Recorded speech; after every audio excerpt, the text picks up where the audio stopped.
Kembali lagi di Cerita Cinta Channel. Jangan lupa like, comment, and subscribe ya. Terima kasih.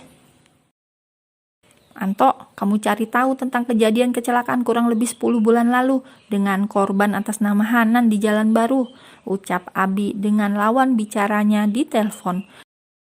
Pria itu benar-benar harus mendapatkan informasi sedetail itu untuk mengungkap suatu kebenaran. Kalau memang Vivi bersalah, sudah sepantasnya bertanggung jawab.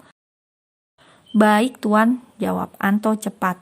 Mencari informasi di lapangan dengan dibantu ahlinya. Tentu saja pria itu rela membayar mahal atas apa yang diinginkan.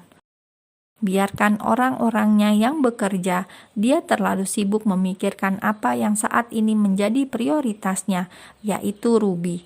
Kemarin gagal membawanya pulang dan tidak balik lagi ke rumah sakit, tentu membuatnya rindu ingin bertemu dengan bayi mungil itu.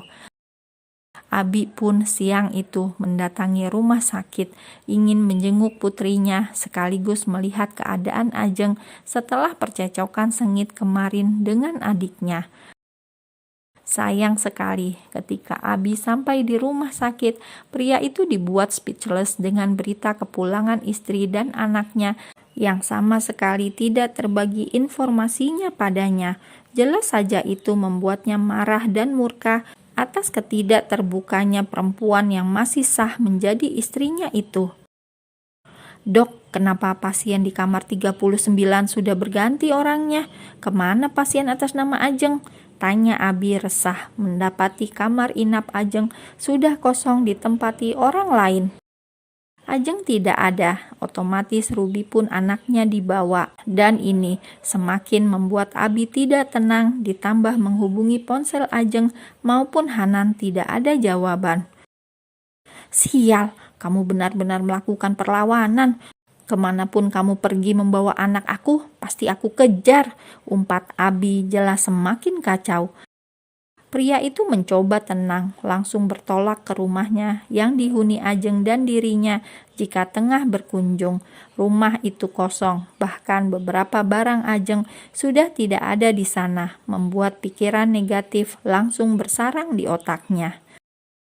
Sebuah kertas bertuliskan tangan Ajeng teronggok di nakas. Abi menyambarnya dengan hati bertalu-talu.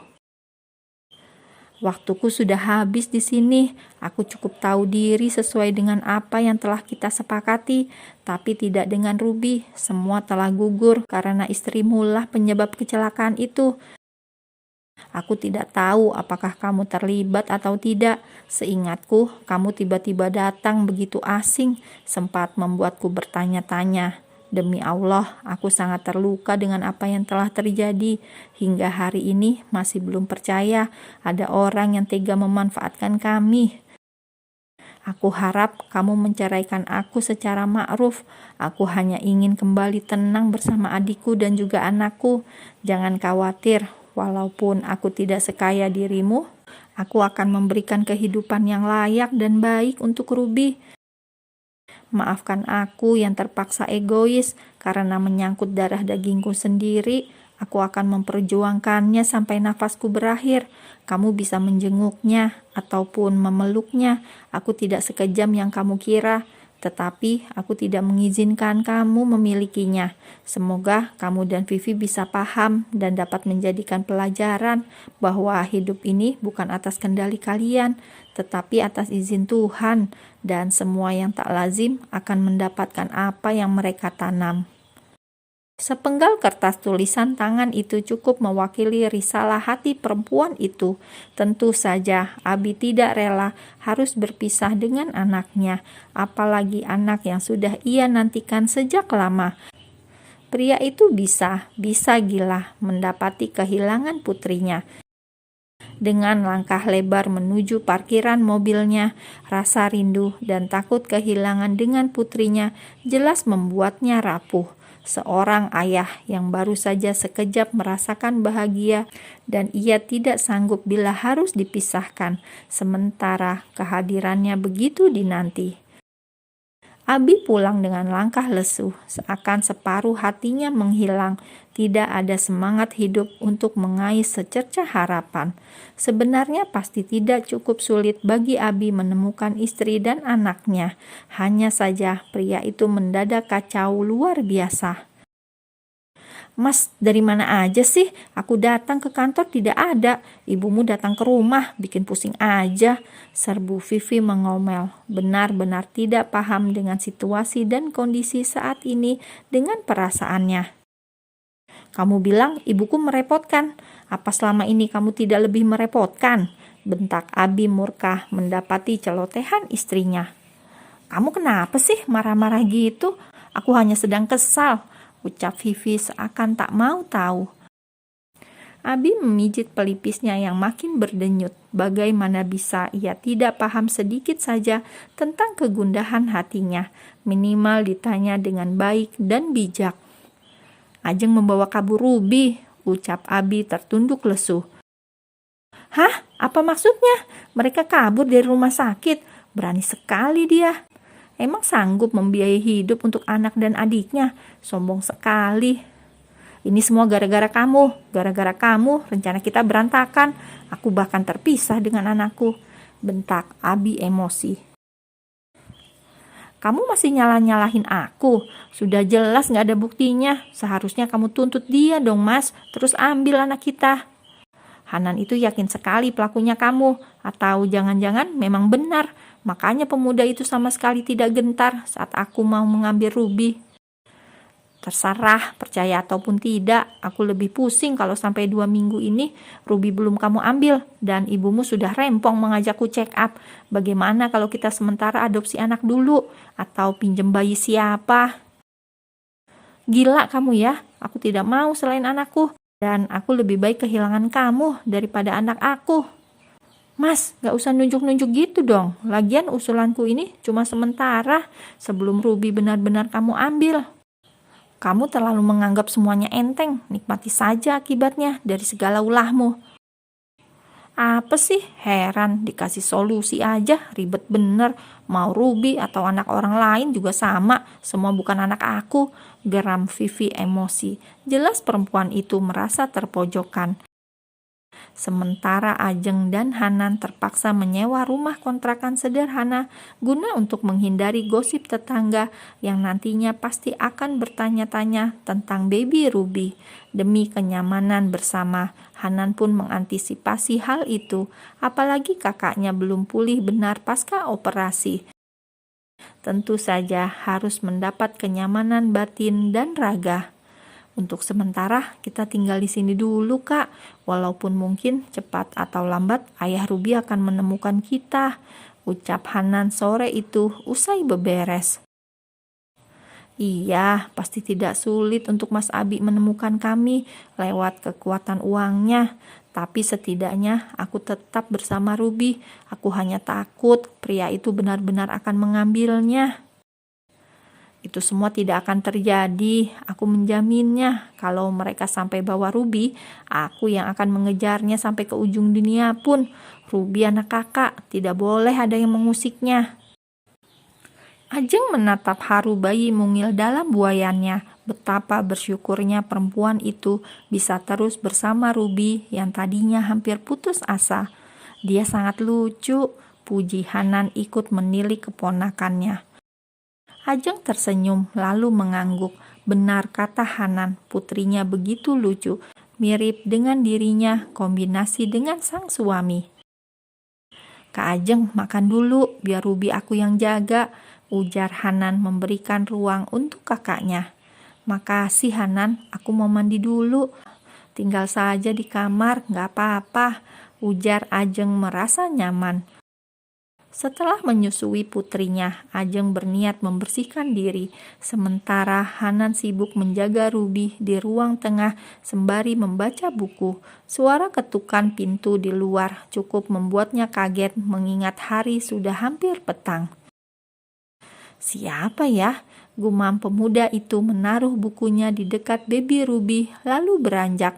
Hanan mengintip terlebih dahulu kondisi luar, siapakah gerangan yang bertamu. Sungguh di luar dugaan tak terkira, ternyata pria itu adalah Dennis yang tadi siang sempat berchat ria bersamanya. "Bang Dennis, masuk bang, beneran kesini?"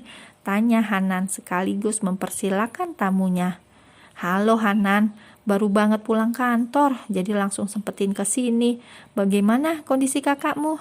tanya Dennis yang sesungguhnya menahan rindu ingin bertemu. "Baik bang, bentar ya, Kak Ajeng lagi mandi," jawab Hanan sembari mempersilakan tamunya untuk duduk. Dennis mengangguk dengan senyuman, melihat sekeliling ruangan. Tiba-tiba terdengar suara tangisan bayi dari arah dalam. Mungkin bayi itu sedikit protes lantaran sepi. Hanan masih sibuk di dapur membuatkan minuman untuk tamunya. "Sayang, bentar, Bunda ganti dulu. Cup cup cup." Mendengar tangisan itu, Ajeng yang baru saja keluar dari kamar mandi langsung menuju ruang tengah mengambil Ruby. Tepat saat itu juga netra bening miliknya bertemu dengan Dennis. Astagfirullah. Ajeng langsung berbalik dengan wajah kaget sambil menggendong baby Ruby, mengingat dirinya hanya berbalut kimono saja. Dennis yang paham langsung berbalik juga. Awalnya hendak mendekati bayi mungil yang menangis sendirian, namun malah dibuat sedikit melongo dengan penampilan bidadari cantik yang begitu seksi baru saja keluar dari kamar mandi. "Astagfirullah, nggak sengaja," gumam Dennis kembali duduk dengan perasaan canggung. "Minum bang." Hanan menjamunya dengan teh hangat seadanya. Iya, makasih Nan, jadi ngerepotin," jawab Dennis masih sedikit nervous. "Ini martabak Nan." Dennis menyodorkan dia bungkus martabak spesial dan martabak manis. "Wah, repot-repot bang, aku buka ya," ujar pemuda itu tersenyum sumringah. Ajeng sendiri merasa begitu malu atas insiden tadi, di mana berpenampilan sedikit terbuka langsung keluar karena keburu menilik putrinya yang menangis. Ajeng mengira tidak ada orang. Perempuan itu menemui seseorang yang masih begitu rapat tersimpan di hatinya dengan perasaan canggung, sembari menggendong baby Ruby yang sudah terlelap. "Assalamualaikum Ajeng, maaf. Yang tadi nggak usah diingat, aku sedikit lancang," sesal Dennis sedikit khawatir dengan tanggapan Ajeng tentang dirinya. "Waalaikumsalam Kak, iya aku yang kurang sopan. Ngomong-ngomong, kok tahu tempat tinggal kita sekarang? Hanan ya?" tebak perempuan itu sembari duduk tepat segaris agak berjarak dengan Dennis. Dennis mengangguk dengan senyuman. "Iya, bagaimana kondisi kamu? Sudah baikan luka sesarnya?" tanya pria itu perhatian, berusaha menahan diri dengan perasaannya yang terlampau senang bisa bersua kembali setelah beberapa purnama terpisah karena keadaan dan sama-sama menjaga diri. "Alhamdulillah sudah berangsur pulih, jahitannya juga bagus, udah nggak begitu terasa," jawabnya dengan rasa syukur. "Syukurlah, semoga lekas sembuh ya. Seneng banget ketika dapat kabar dari Hanan sudah lahiran dan baby Ruby bisa terus sama kamu," ujar Dennis menatap Binar bahagia. "Iya Kak, alhamdulillah, keajaiban yang sungguh nyata," Ajeng balas tersenyum menatap putrinya dan juga Dennis yang sedari tadi menatap dirinya dengan senyuman. Sepertinya hati keduanya memang masih bertaut, terbukti semakin deg-degan saja saat saling duduk seperti ini. Mungkinkah perasaan Ajeng dan Dennis masih sama?